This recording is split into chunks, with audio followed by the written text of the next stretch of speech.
प्रिय विद्यार्थियों, मैं रुबेन सरन माथुर, सहायक आचार्य आर्थिक प्रशासन एवं वित्तीय प्रबंध, assistant professor economic administration and financial management, EFM राजकीय शाकंभर स्नातकोत्तर महाविद्यालय सांबरलीग जयपुर आपका आज के इस ई लेक्चर में स्वागत करता हूं। विद्यार्थियों, पिछले ई लेक्चर्स में हमने बीकॉम प्रथम वर्ष यानी बीकॉम फर्स्ट ईयर के अंतर्गत हमारे ईएफएम सब्जेक्ट के पेपर व्यवसायिक अर्थशास्त्र यानी बिजनेस इकोनॉमिक्स का अध्ययन हम कर रहे थे और इसके अंतर्गत हम अध्ययन कर रहे थे सीमांत उत्पादकता सिद्धांत के बारे में। विद्यार्थियों, सीमांत उत्पादकता सिद्धांत के बारे में अभी तक हमने इससे संबंधित कई धारणाओं का अध्ययन किया और अब हम सीमांत उत्पादकता के संबंध में, सीमांत उत्पादकता सिद्धांत के संदर्भ में अब हम फर्म के संतुलन यानी इक्विलिब्रियम ऑफ द फर्म उसका अध्ययन करें। विद्यार्थियों, सीमांत उत्पादकता तथा इससे संबंधित अन्य धारणाओं का अध्ययन करने के बाद अब हम सीमांत उत्पादकता सिद्धांत के अनुसार फर्म के साम्य का अध्ययन कर सकते हैं। सबसे पहले हम पूर्ण प्रतियोगिता के अंतर्गत फर्म के संतुलन का अध्ययन करेंगे, equilibrium of the firm under conditions of perfect competition. विद्यार्थियों, साधन बाजार में पूर्ण प्रतियोगिता की स्थिति वह होती है जिसमें पहला यहां पे पॉइंट है वो है फर्म साधन की कम अथवा अधिक मात्रा क्रय करके साधन के प्रचलित मूल्य को प्रभावित नहीं कर सकती है, क्योंकि साधन के लिए फर्म की मांग कुल मांग का बहुत थोड़ा सा भाग होती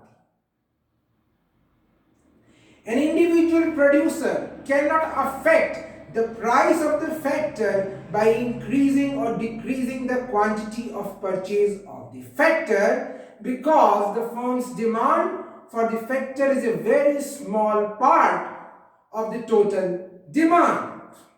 यानी साधन बाजार में पूर्ण प्रतियोगिता की स्थिति पर हम चर्चा कर रहे हैं। साधन बाजार में पूर्ण प्रतियोगिता की स्थिति यानी perfect competition in the factor market. साधन बाजार में पूर्ण प्रतियोगिता की स्थिति, तो साधन बाजार में पूर्ण प्रतियोगिता की स्थिति वह होती है जिसमें फर्म साधन की कम अथवा अधिक मात्रा क्रय करके साधन के प्रचलित मूल्य को प्रभावित नहीं कर सकती है, क्योंकि साधन के लिए फर्म की मांग कुल मांग का बहुत थोड़ा सा भाग होती है। यानी जो फर्म की डिमांड होती है, because the firm's demand for the factor is a very small part of the total demand। दूसरा यहां जो बिंदु है वो है कि विद्यार्थियों, यहां पे जो दूसरा बिंदु है वो है फर्म को साधन की प्रचलित कीमत को स्वीकार करना पड़ता है। फर्म को साधन की प्रचलित कीमत को स्वीकार करना पड़ता है। फर्म को साधन की प्रचलित कीमत को स्वीकार करना पड़ता है, यानी firm has to accept the prevailing price. यानी इस प्रकार हम देख सकते हैं कि ये दो बातें हमने देखी। पहला कि फर्म जो है साधन की कम अथवा अधिक मात्रा क्रय करके साधन के प्रचलित मूल्य को प्रभावित नहीं कर सकती। इसलिए नहीं कर सकती क्योंकि फर्म की कुल मांग का क्योंकि साधन के लिए फर्म की मांग कुल मांग का बहुत थोड़ा सा भाग हो।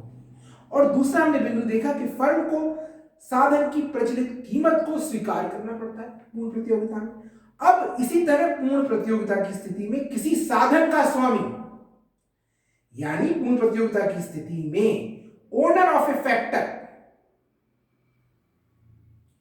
किसी भी साधन का स्वामी इतनी अधिक पूर्ति नहीं करता है कि वह अपनी क्रियाओं द्वारा साधन की बाजार में प्रचलित कीमत को प्रभावित कर सके। यानी thus in the condition of perfect competition no owner of a factor does supply the factor in a quantity which can affect the prevalent factor price in the market। यानी इस बात को समझना होगा कि इस तरह पूर्ण प्रतियोगिता की स्थिति में किसी साधन का स्वामी साधन की इतनी अधिक पूर्ति नहीं करता है कि वह अपनी क्रियाओं द्वारा साधन की बाजार में प्रचलित मूल्य को प्रभावित कर सके। यानी इस तरह पूर्ण प्रतियोगिता की स्थिति में किसी साधन का स्वामी साधन की इतनी अधिक पूर्ति नहीं करता है कि वह अपनी क्रियाओं द्वारा साधन की बाजार में प्रचलित कीमत को प्रभावित कर सके। इसलिए ऐसी स्थिति में फर्म के लिए साधन की सीमांत लागत और साधन की सीमांत लागत और साधन की औसत लागत, मार्जिनल फैक्टर कॉस्ट और एवरेज फैक्टर कॉस्ट, दोनों एक समान होंगी तथा जो इनका वक्र होगा वो हॉरिजॉन्टल होगा।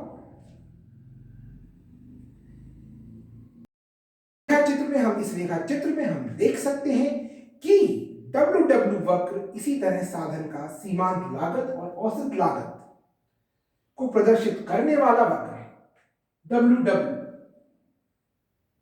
यह वक्र उद्योग की, यहां देखिए, उद्योग की साधन की कुल मांग व कुल पूर्ति के साम्य से प्राप्त हुआ। ये वक्र उद्योग की साधन की कुल मांग व कुल पूर्ति के साम्य से प्राप्त हुआ। साधन की उद्योग की कुल मांग व पूर्ति के साम्य को हम रेखा चित्र, हमारे पास दो रेखा चित्र इस समय बने हुए हैं, रेखा चित्र ए और रेखा चित्र बी। तो जो रेखा चित्र ए है और ये रेखा चित्र बी, हम रेखा चित्र ए की सहायता से देख सकते हैं कि ये उद्योग का जो साम्य है वो कैसे निर्धारित हुआ है, कुल मांग व कुल पूर्ति के द्वारा, और उस साम्य से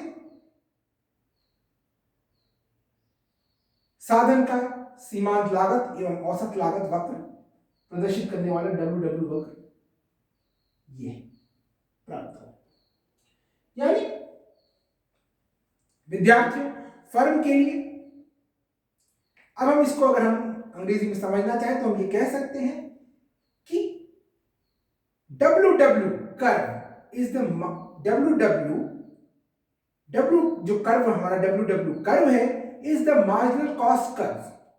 This curve is obtained from the equilibrium of the total demand and total supply of the factor in the industry. और ये हम ए कर्व से, ए रेखा चित्र से देख सकते हैं, ए रेखा चित्र से हम ये देख सकते हैं।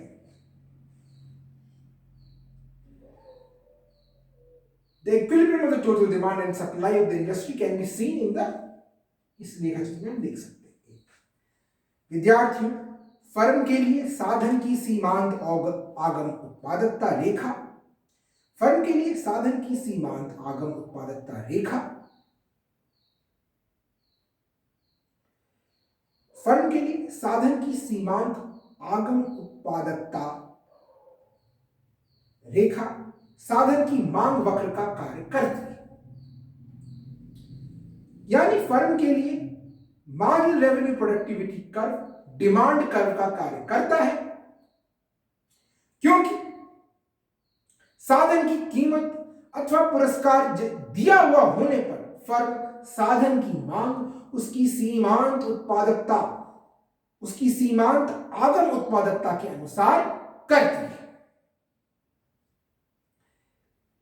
यानी because when the price or reward of the factor is given, the firm demands the factor according to its marginal revenue productivity. एक फर्म अधिकतम लाभ कमाने के लिए पूर्ण प्रतियोगिता की स्थिति में किसी पर्टिकुलर साधन, व्यक्तिगत साधन की इकाइयों को तब तक काम पर लगाई जाती है जब तक साधन की सीमांत आगम उत्पादकता साधन की सीमांत लागत से अधिक होती है, और फर्म उस समय साधन की अतिरिक्त इकाइयों को काम में लगाना बंद कर देती है जब साधन की सीमांत उत्पादकता और सीमांत लागत बराबर हो जाती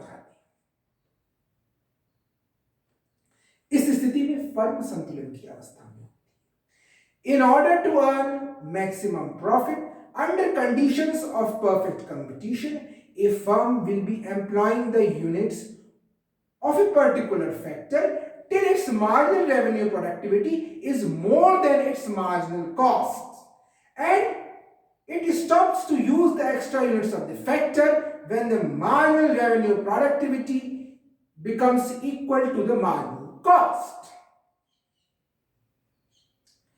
In this situation, the firm is in equilibrium. अब फर्म संतुलन की स्थिति में है.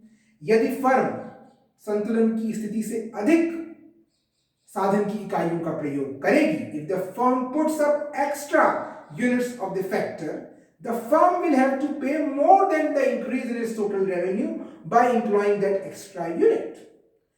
अब देखिए, यदि फर्म इस संतुलन की स्थिति से अधिक साधन की इकाइयों का उपयोग करती है, यानी फर्म इसके बाद भी साधन की अतिरिक्त इकाइयां लगाती है, तो उससे फर्म के कुल आगम में जो वृद्धि होगी उसकी तुलना में फर्म को अधिक भुगतान करना पड़ेगा. इसलिए फर्म का कुल लाभ कम हो जाएगा.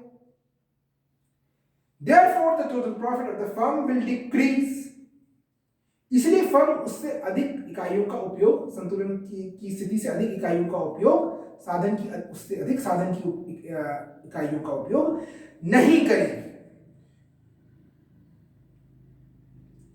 लेकिन अगर फर्म इससे कम साधन की इकाइयों का उपयोग करती है संतुलन की स्थिति से, engaging lesser number of units of factor will create a situation where marginal revenue of a factor will be more than the marginal factor cost. अब यदि फर्म उससे कम इकाइयों का उपयोग करती है,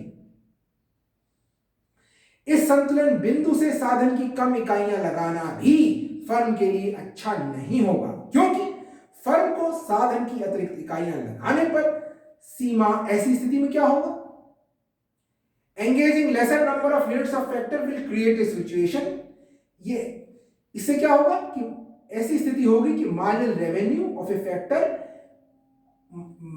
फैक्टर की मार्जिनल कॉस्ट से ज्यादा है, ऐसी स्थिति आ जाएगी, तो भी फर्म के लिए अच्छा नहीं होगा. इसलिए फर्म उस समय संतुलन में होती है जब फर्म के लिए MRP is equal to MFC, marginal revenue productivity is equal to marginal factor cost. Hence, a firm is in equilibrium when the MRP is equal to MFC for the firm. विद्यार्थियों, इस संतुलन को हमने अपने दूसरे रेखा चित्र में दिखाया, यानी रेखा चित्र बी जो हमारा है. विद्यार्थियों, इस रेखा चित्र में साधन की कीमत अथवा पुरस्कार हमने WW वक्र द्वारा दिखाया है तथा यह फर्म के लिए दिया हुआ है. The price or the reward of the factor is shown by the curve WW and it is given for the firm. विद्यार्थियों, WW वक्र फर्म के लिए साधन का पूर्ति वक्र है. WW वक्र फर्म के लिए साधन का पूर्ति वक्र है. WW curve is the supply curve of the factor for the firm. Firm OW मजदूरी पर श्रम की चाहे जितनी इकाइयां काम में लगा सकती है. इसलिए WW वक्र फर्म के लिए साधन की सीमांत लागत और साधन की औसत लागत दोनों ही है. उसी प्रकार से जो एमआरपी वक्र है वो फर्म के लिए क्या है, एमआरपी वक्र फर्म के लिए साधन का मांग वक्र है. यानी MRP curve is the demand curve of the factor for the firm.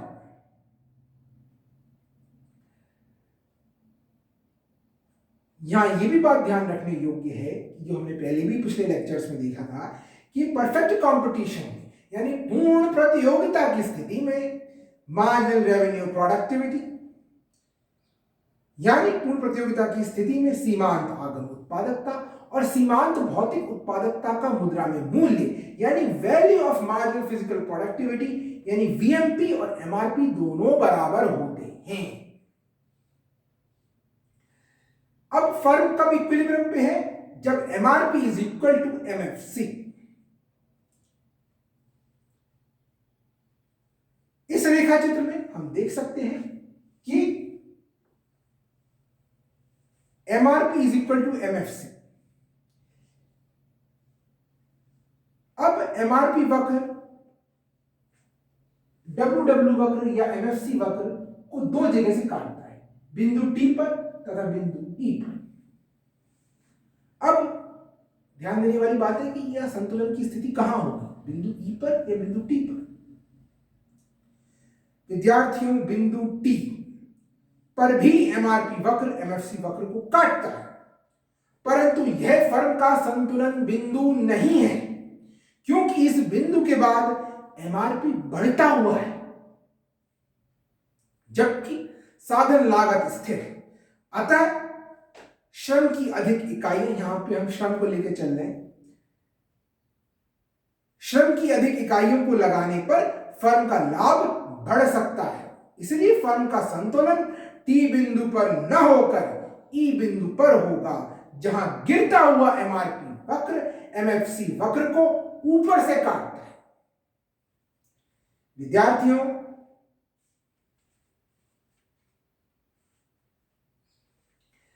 the equilibrium point of the firm will be on point E and not on point T, because on point E the declining MRP curve crosses the MFC curve from the above. इस प्रकार विद्यार्थियों हम देख सकते हैं कि firm के संतुलन के लिए पूर्ण प्रतियोगिता में दो शर्तें पूरी होना आवश्यक है।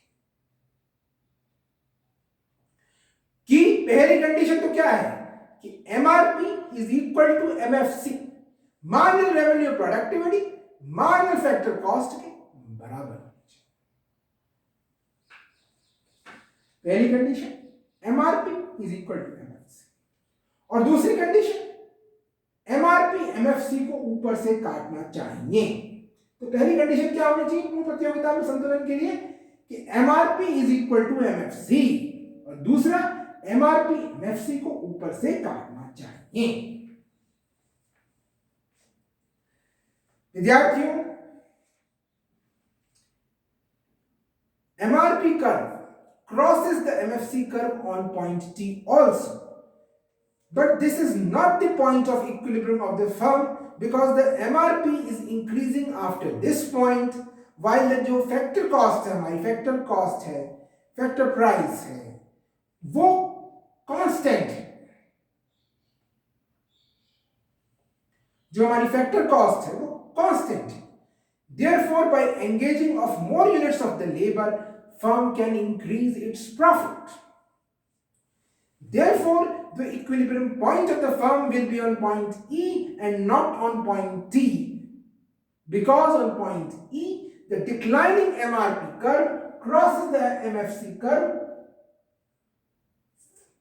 from above, ऊपर से काटना चाहिए।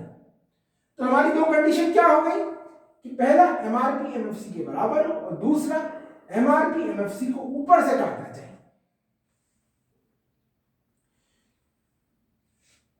इस प्रकार हमने देखा विद्यार्थियों कि किस प्रकार पूर्ण प्रतियोगिता में सीमांत उत्पादकता सिद्धांत के अनुसार फर्म का संतुलन होता है। हमने देखा कि पूर्ण प्रतियोगिता की स्थिति में WW वक्र फर्म के लिए साधन का पूर्ति वक्र है, और MRP वक्र फर्म के लिए साधन का मांग वक्र है। और किस प्रकार से संतुलन पे फर्म आती है हमने देखा कि जो हमारा WW वक्र है वो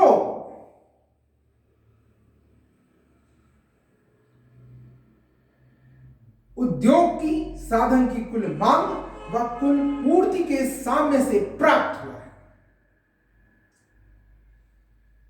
और उद्योग की कुल मांग व पूर्ति को हमने इस रेखाचित्र में दिखाया है। इस प्रकार विद्यार्थियों आज के लेक्चर में हमने फर्म का संतुलन पूर्ण प्रतियोगिता में सीमांत उत्पादकता सिद्धांत के अंतर्गत कैसे होता है इसका अध्ययन किया।